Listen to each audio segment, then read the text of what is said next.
très heureux de participer au concours, ça m'apporte une expérience qui est inoubliable. Et le concours m'aura apporté quelque chose, surtout à me débrouiller sur un matériel que je ne connais pas, un matériel qui tombe en panne.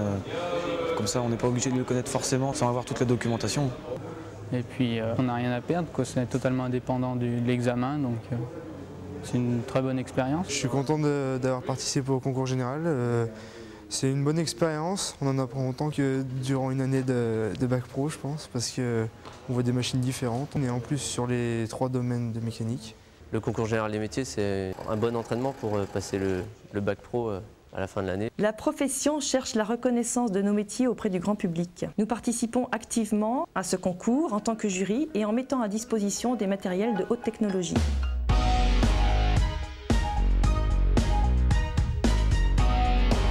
Le concours général des métiers, maintenance des matériels, comme les différents concours des filières professionnelles, se déroule donc en 2 épreuves. Une épreuve écrite. Je ne m'attendais pas du tout à être reçu pour les épreuves finales.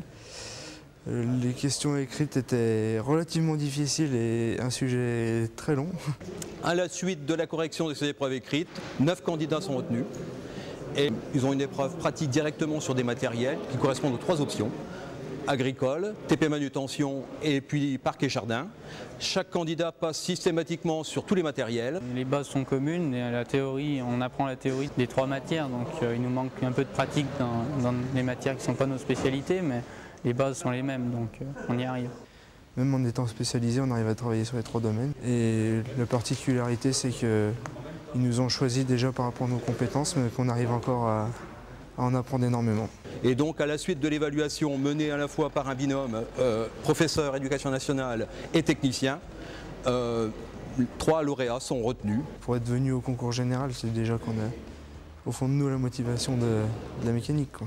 Les critères de sélection sont bien sûr les résultats scolaires dans les disciplines techniques et également sa faculté à s'adapter aux différentes machines et à communiquer. Les formations professionnelles, techniques et manuelles sont mises au même niveau que l'enseignement général. Les lauréats sont récompensés par un prix qui leur est remis à la Sorbonne lors d'une cérémonie officielle. Pour un établissement de formation, c'est très valorisant d'envoyer un jeune au concours général des métiers. Ça permet d'avoir une communication sur les compétences qu'on apporte aux jeunes. C'est intéressant d'être en contact avec les professionnels qui sont sur place. L'ambiance, c'est ceux qui peuvent le faire, faites-le.